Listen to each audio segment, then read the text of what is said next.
राधा राधा राधा राधा राधा राधा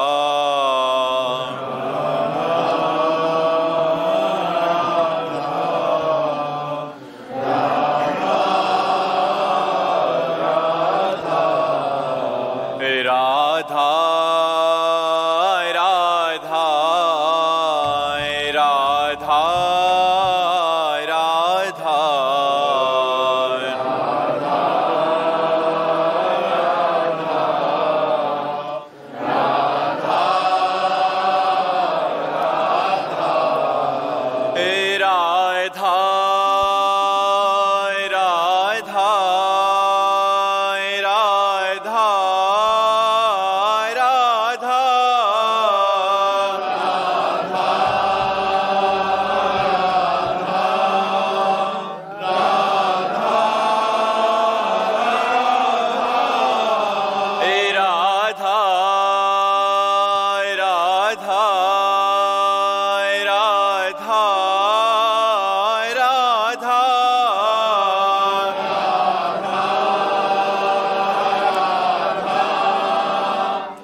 भक्तन की, श्री वृंदावन धाम की, सब्बे भगवान की। अखिलेश पांडे जी, गोरखपुर। महाराज जी, आप कह रहे हैं कि आपके वहाँ एक कुरीति फैली हुई है कि दीक्षा जो मतलब ऑप्शन देते हैं दीक्षा गुरुजी की पंचाक्षरी मंत्र ले लो तो मांसाहार कर सकते हो, लहसुन प्याज खा सकते हो, द्वादश अक्षर मंत्र मत लेना, या उसको लेते हो तो फिर आप नहीं पा पाओगे। तो महाराज जी ऐसा है क्या शास्त्र में कि शिव जी का मंत्र ले लो जिससे आप सब कुछ खा पी सकते हो? बिल्कुल बिल्कुल नहीं, ऐसा कहीं शास्त्र आज्ञा नहीं करता। पंचाक्षरी मंत्र महामहिम मंत्र है, आप इसे खिलवाड़ समझते हैं? इसे जो ऐसा लोग कहते हैं कि ये सब निकृष्ट बुद्धि भ्रष्ट बुद्धि के लोग कहते हैं, ये घोर पाखंडी की बात है। हम खुला कह रहे हैं, घोर पाखंड की बात है। इसमें कोई भी साधुता नहीं और कोई भी शास्त्रीय शब्द नहीं, घोर पाखंड की बात है। उधर महाराज जी जनरली कह रहे कि सभी क्षेत्र में फैला हुआ है, किसी से भी ले लो, बट तस्मात् शास्त्रम प्रमाणन्ते कार्याकार्यो व्यवस्थित हो, शास्त्र प्रमाणित बात होनी चाहिए। तो आप शिव पुराण उठा करके देखिए, पंचाक्षरी मंत्र की कैसी महिमा है और कैसे उसको धारण करना चाहिए। ये तो दुकान की बात है कि हल्दी चाहिए कि धनिया, आपको क्या चाहिए बोलिए। हमारे शास्त्र में ऐसी कोई बात कहीं नहीं लिखी। जब कभी किसी को गुरु मंत्र देने की बात आती है तो यहां तक कह दिया जाता है कि भाई प्याज लहसुन तमोगुणी है, इसका भी त्याग करो, मांस मदिरा की तो बात जाने दो, अच्छे आचरण वाले बनो। ऐसा कौन सा मंत्र है जो आदेश करता है आप मांस खाओ दूसरे का? ये सब भ्रष्ट आचरण वाली बात है, ये हमारे शास्त्र सम्मत नहीं है। कोई भी हो, कहीं भी हो, हमें इससे मतलब नहीं है। पंकज डावरा जी, गुजरात से। प्रभु जी। श्री हरिवंश महाराज जी, महाराज जी श्री हरि कृष्ण नारायण प्रभु का आश्रय लिया है और नित्य प्रातः पूजा करते हैं, धर्म और अधर्म की भी जानकारी है, फिर भी जीवन विषयकार क्रोध की तरफ खिंचता है। महाराज जी ऐसी असफलता से ग्लानि होती है, कभी संदेह भी होता है भजन की कमी। निरंतर भजन जब चलेगा तभी हमारे समस्त दोषों का नाश होगा। कहा हनुमंत विपति प्रभु सोई, जब तो सुमिरन भजन न होई। घनीभूत भक्ति निर्विकार भक्ति, घनीभूत जहां समय ही नहीं है। कभी हम भगवत गुणगान कर रहे हैं, कभी भगवत गुणगान सुन रहे हैं, कभी भगवान का नाम जप कर रहे हैं, कभी मंत्र जप कर रहे हैं और संसार के कार्य भी कर रहे हैं। जो हमें संसार के कार्य मिले वो कार्य करते हुए अपनी इंद्रियों में, जो मन में भोगों के प्रति गलत व्यथा है उसको सहना पड़ेगा। यम ही न व्यथयन्ते पुरुषम पुरुषर्षव सम दुख सुखाधीरम सोमृतत्वाय कल्पते। जो मन और इंद्रियों के द्वारा दी हुई व्यथा को सह जाता है, व्यथित नहीं होता, वही अमृत पद का अधिकारी होता है। तो ये सहना पड़ेगा हमें। जैसे इंद्रियां गलत मार्ग में जा रही हैं, गलत भोगों का चिंतन कर रहे हैं, हमारा नाम जब भी चल रहा है लेकिन वो चिंतन चल रहा है, तो उसके द्वारा जब हमारे अंदर एक जलन पैदा होती है, एक व्यथा पैदा होती है, उसको हम सहते हैं तो हमारे पाप नष्ट होते हैं और वो दुर्वासना भी नष्ट हो जाती है और हम भगवत प्राप्ति की तरफ आगे बढ़ते हैं। पर ये लड़ाई 2-4 दिन की नहीं है, ये दीर्घ काल निरंतर सत्कार सेवितो दृढ़ भूमि। जब लंबे समय तक हम ऐसी साधना करेंगे तब हम इस पर पार पा पाएंगे। नहीं तो बहुत कठिन है, बहुत कठिन है भगवत प्राप्ति, क्योंकि हम घसीटते हैं प्रभु की तरफ मन को और मन घसीटता है हमें भोगों की तरफ, और भोग सामने है और प्रभु अव्यक्त है, प्रभु तो दिखाई नहीं दे रहे और भोग सामने है, तो मन हमारा घसीट कर भोगों में डाल देता है। अभी भोगो और अभी सुखी हो, भगवान तो बाद की बात है, भोग तो अभी है, अभी भोगो अभी सुखी हो जाओ। और मन इंद्रियां पूर्वाभ्यास भोगों का रहा है, जिसमें पूर्वाभ्यास होता है उसमें जाने में सहजता होती है, और भजन नया अभ्यास है। अब इसे हमें प्रयत्न पूर्वक भजन में लगाना पड़ेगा, प्रयत्न पूर्वक भोगों से हटना पड़ेगा, तब हम भगवत प्राप्ति की योग्यता को प्राप्त कर पाएंगे। नहीं तो हमारा जब मन गंदा, हमारी इंद्रियां गंदी, तो फिर भगवान निर्मल मन जन सो मोहि पावा, मोहि कपट छल छिद्र न भावा। यदि निर्मल मन है तो भगवत प्राप्ति, नहीं तो फिर वो भोगों की तरफ खींचेगा। हमें रोकना पड़ेगा, हमें सहना पड़ेगा। मात्रा स्पर्शास्तु कौन्तेय शीतोष्ण सुख दुखदा, आगमा पाइनो अनित्यास तास्तितिक्षस्व भारत। जो ये इंद्रियों के स्पर्श जनित सुख है, इनसे हटना होगा। अनुकूलता प्रतिकूलता लाभ हानि सुख दुख को समान भाव से सहते हुए जब हमारा भजन होता है तब भगवत प्राप्ति होती है। जी सुमन सौरभ जी। श्री हरिवंश महाराज जी। महाराज जी, पिछले 1 वर्ष से आपकी वाणी यूट्यूब के माध्यम से सुन रहा हूँ और गहरा परिवर्तन आया है। आपकी वाणी के प्रभाव से मांसाहार, मद्यपान, क्रोध, परस्त्री आकर्षण जैसे दोषों का त्याग हो गया। मन पहले से शांत रहने लगा है। बीते 4 महीनों से धामवास भी कर रहा हूँ महाराज जी। महाराज जी, अभी आप कह रहे हैं कि आपकी वाणी में महाराज जी ऐसा क्या विशेष है, ऐसा कौन सा अद्भुत तत्व है जो बिना प्रत्यक्ष सानिध्य के भी भीतर से इतना रूपांतरण कर देते हैं? श्रद्धा है तो हमारी बात आपको अच्छी लगेगी, और अगर तर्क है तो हमारी बात आपको पसंद नहीं आएगी।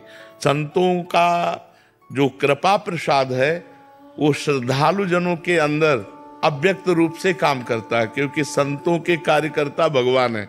तो जैसे आपने सुना और आपने माना कि संत वाणी है, इसके अनुसार चलना चाहिए, तो हम चल पड़े। रोहित जी। राधे राधे महाराज जी। महाराज जी, मेरा प्रश्न है कि जब सब कुछ ईश्वर ही है तो फिर मैं कौन हूँ जो उसे जानना चाहता हूँ? जानने वाला भी वही है, जानने का विषय भी वही है। जानना जब जान जाओगे तो जानत तुम्हें हो जाए। जब जान जाओगे तो जिसको जानना चाहते थे वही तुम निकले। ब्रह्मविद ब्रह्म ही भवति। अभी ऐसे थोड़ी, जब तक साधना नहीं करोगे तो बातों से थोड़ी जान जाओगे। स्थूल शरीर का राग छूटना, सूक्ष्म शरीर का राग छूटना, कारण शरीर का राग छूटना, हृदय का पूर्ण पवित्र हो जाना, समस्त कामनाओं का त्याग हो जाना, समस्त पापाचरण से मुक्त हो जाना, तब अपने स्वरूप का बोध होता है। ऐसे थोड़ी हो जाता है बोध। खिलवाड़ थोड़ी कि शास्त्र वाक्य सुन लिए और पढ़ लिए उनसे ब्रह्म बोध हो जाएगा, ऐसे नहीं होता। नाम जप करो, ब्रह्मचर्य से रहो जब तक ब्याह ना हो, माता पिता की आज्ञा में रहो, जो पढ़ाई लिखाई कर रहे हो या जो भी कर रहे हो उसको भगवान की सेवा समझो, धीरे धीरे चलो। तो पहले समझ पा रहे हो? ये बहुत ऊंची बात है जो तुम प्रश्न कर रहे हो। ये केवल बातों से नहीं होगा, ये साधना से होता है। अशिमा जी लुधियाना से। जय जय श्री हरिवंश महाराज जी। महाराज जी, यदि प्रश्न में कोई त्रुटि हो तो क्षमा कीजिएगा। महाराज जी, स्वामी राम सुखदास जी ने साधक संजीवनी में कहा कि जब तक देह भाव नष्ट नहीं होता तब तक साधक सिद्ध नहीं होता। तो क्या महाराज जी प्रियालाल के साक्षात्कार के लिए भी देह भाव का नष्ट होना अनिवार्य है? पांचों भूले देह सुधी, छठे भावना रास की, तब पावे रस रीति। स्वामी श्री हरिदास की। और क्या, देह भाव बिना भूले भाव देह की प्राप्ति होती ही नहीं। थे बचन मिथुन मुख निसरत, सुनि सुनि देह दशा की न भूलो। जब तक देह दशा का विस्मरण नहीं होता तब तक न वो ब्रह्मबोध को प्राप्त होता है, न वो भगवत प्रेम को प्राप्त होता है। ये देहाभिमान ही जीव के बंधन का कारण है। ये देहाभिमान ही काम क्रोध का घर है। इसी से आवागमन हमारा जो जन्म मरण हो रहा है, इसी देहाभिमान से हो रहा है। नाम जप करे, संतों का संग करे, शास्त्र स्वाध्याय करे, पवित्र आचरण रखे, पवित्र भोजन पावे, तब बुद्धि शुद्ध हो, तब बात समझ में आवे। विकास शर्मा जी। राधे राधे महाराज। श्री हरिवंश महाराज जी। महाराज जी, मुझे लगता है कि मेरे भीतर दो आवाजें हैं। एक कहती है दुनिया में कुछ बड़ा करो और खूब पैसा कमाओ, दूसरा कहती है कि खुद को जानो और जीवन का सत्य पहचानो। हम ये कह रहे हैं खूब बड़े बनो। क्या बड़े बनोगे? कितना बड़े बन सकते हो? कितना रुपया कमा सकते हो? कमाने के बाद मरोगे तो तुम्हारे पास क्या रहेगा? तो पहली बात, प्रारब्धानुसार छोड़ दो। यदि तुम्हारे भाग्य में धन लिखा है तो वो प्राप्त होगा। ये दूसरी बात प्रारब्धानुसार नहीं है। इस पे ये प्रयत्न करने वाली है कि हम धर्म से चलें, हम भजन करें, हम नियम से चलें, भगवान को जाने, अपने को जाने, संसार का रहस्य जाने। इसके लिए तपस्या चाहिए, इसके लिए साधना चाहिए, और इसी के लिए मनुष्य शरीर मिला है। बहुत बड़े बन गए लेकिन मरे तो आपके साथ जाएगा क्या? परिणाम में सोचो आपके साथ क्या है। परिणाम में तो आप खाली हाथ ही रहे ना। तो इतना बढ़िया मनुष्य जीवन मिला और आप कमा कुछ नहीं पाए। जो यहाँ का यहीं रह गया, आपके साथ क्या जाएगा? तो आपके साथ जाने वाला है ज्ञान, भक्ति, भजन, धर्म, परोपकार। ये जो पुण्य है, जो तीर्थयाटन है, ये आपके साथ जाने वाला है। तो हमें चाहिए कि हम समय निकालें अपने जीवन का कुछ समय और वो भगवान को दें। एकांत में बैठे शास्त्र स्वाध्याय करें, नाम जप करें, संतों के वचन सुने, उनका मनन करें। हम जानने की चेष्टा करें कि ये जो काम क्रोध आदि हैं ये मेरे में नहीं है, ये अंतःकरण में है। मैं अंतःकरण नहीं हूँ। और अपने को वश में करे, जितेंद्री बने, मनोनिग्रही बने, तब वो अध्यात्म की तरफ चल सकता है। महाराज जी, नाम जप से सब हो जाएगा? फिर हो जाएगा, पर नाम जप तभी होगा जब भोजन सही होगा। पराई बहन बेटी की तरफ गंदी दृष्टि से देखोगे, नाम जप में रुचि नहीं होगी। ईमानदारी से चलो तो नाम जप में रुचि होगी। पाप करने वाला कभी भगवान का भजन करने में रुचि नहीं रखता, उसको भजन में रुचि ही नहीं होगी। सिद्धांत है, पापवंत कर सहज स्वभाव, भजन मूर्ति भाव न खाओ। तो कोई गलत आचरण हमसे न हो, कोई गलत भोजन न जाए और नाम जप करे तो सब ठीक हो जाएगा। महाराज जी, फिर ये क्यों कहते हैं कि जैसा खाओगे हाँ, वही तो। भोजन अगर आपका पवित्र है तो आपका मन बुद्धि पवित्र है। अगर भोजन अपवित्र है तो मन बुद्धि अपवित्र रहेगा। इसलिए तो कह रहे हैं बार बार कि भोजन पवित्र हो, आचरण पवित्र हो, तभी आप परम पवित्र भगवान की तरफ बढ़ सकते हैं। महाराज जी, इसमें जो इन्होंने पहली बात लिखी थी, दुनिया में कुछ बड़ा करो और खूब पैसा कमाओ। महाराज जी, ज्यादातर की ऐसी मानसिकता है कि ऐसा करना है, पर आपने उत्तर दिया कि प्रारब्ध। ये प्रारब्ध। पर महाराज जी, क्या मेहनत करना छोड़ दें, या ये भी प्रारब्ध के अनुसार ही हो रहा है, या हमसे करवाया जाए? अब जैसे हम पढ़ाई पढ़ रहे हैं तो हम पढ़ाई पढ़ रहे हैं कि कोई अच्छी नौकरी मिले, हो सकता है ना मिले, हो सकता है मिले। और अगर प्रारब्ध में होगी तो हो जाएगी। नहीं, गाय भैंस पाल करके उनकी सेवा कर रहे हैं, अपना पेट पाल रहे हैं, और डिग्री है। नहीं तो हमने पढ़ाई की तो हमें नौकरी मिलनी चाहिए। और बहुत से ऐसे हैं कि ज्यादा ग्रेजुएट नहीं है लेकिन उनको नौकरी मिल गई है उनके, तो उनमें प्रारब्ध काम करता है। तो वो प्रारब्ध है, उसमें प्रारब्ध काम करता है। रुपया पैसा उन्नति लाभ में प्रारब्ध काम करता है। वो वैसे ही आपसे कर्म करा लेगा, लेकिन भगवत प्राप्ति में प्रारब्ध काम नहीं करता, इसमें पुरुषार्थ काम करता है। हमें जबरदस्ती भजन करना पड़ेगा, हमें जबरदस्ती गंदी चीजें त्यागनी पड़ेंगी, अच्छाई धारण करनी पड़ेगी, तब हम भगवान के मार्ग में चल पाएंगे। कपिल जी। राधे राधे महाराज जी। महाराज जी, नाम जप पे रुचि और कैसे बढ़े, पर क्या नाम जप से और 7-8 नियम जैसे साधुओं का संग या लक्ष्य पे नजर का पालन करने से भगवत प्राप्ति जीते जी हो जाएगी? हाँ जी, भगवत प्राप्ति जीते जी तब हो सकती है जब जीते जी हम संसार का विस्मरण कर लें।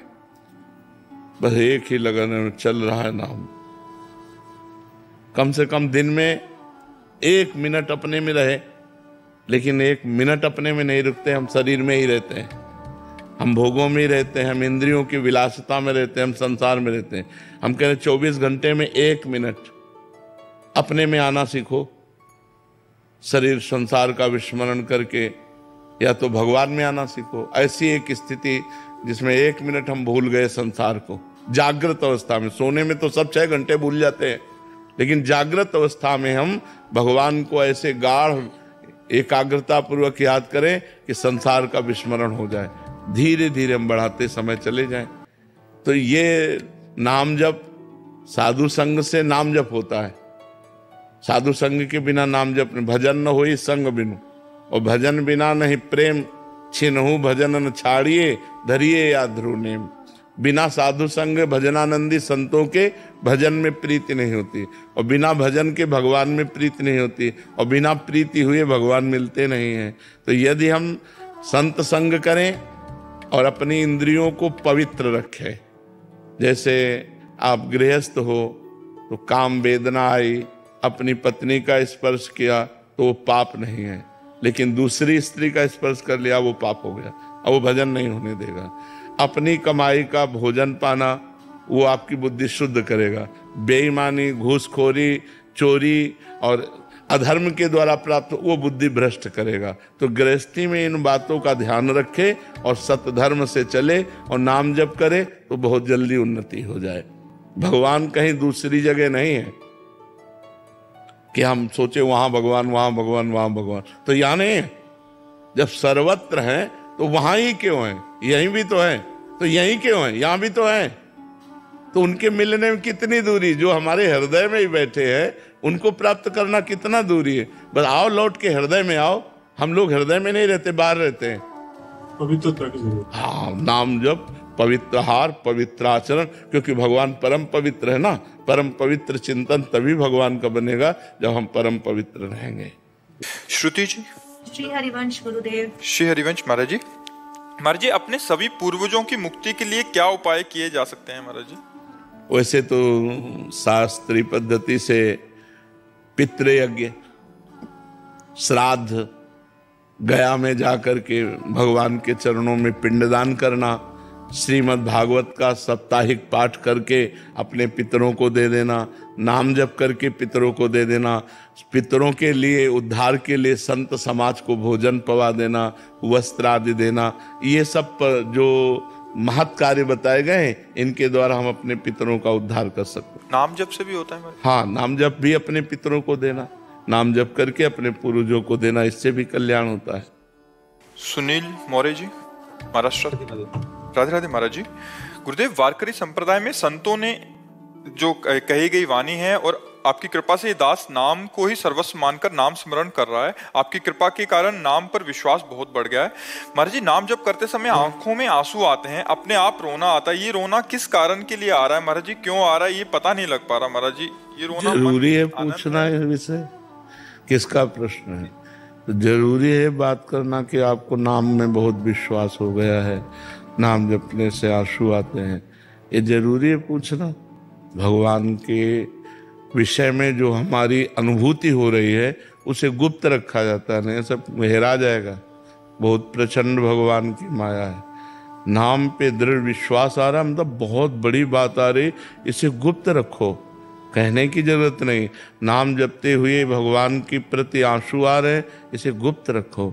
ये सतोगुण का भाव है, इसे गुप्त रखा जाता है। इसे जरूरी नहीं कि हम इसका प्रश्न करें। अज्ञान में अगर प्रश्न किए तो ठीक है, नहीं तो ये अहंकार का पोषण करके सब खत्म कर देता है। शांत, गंभीर, चुप, ये भागवतिक उन्नति है, ये भागवतिक कृपा है, इसे चुपचाप सहन करो। विनय जी, पुणे से।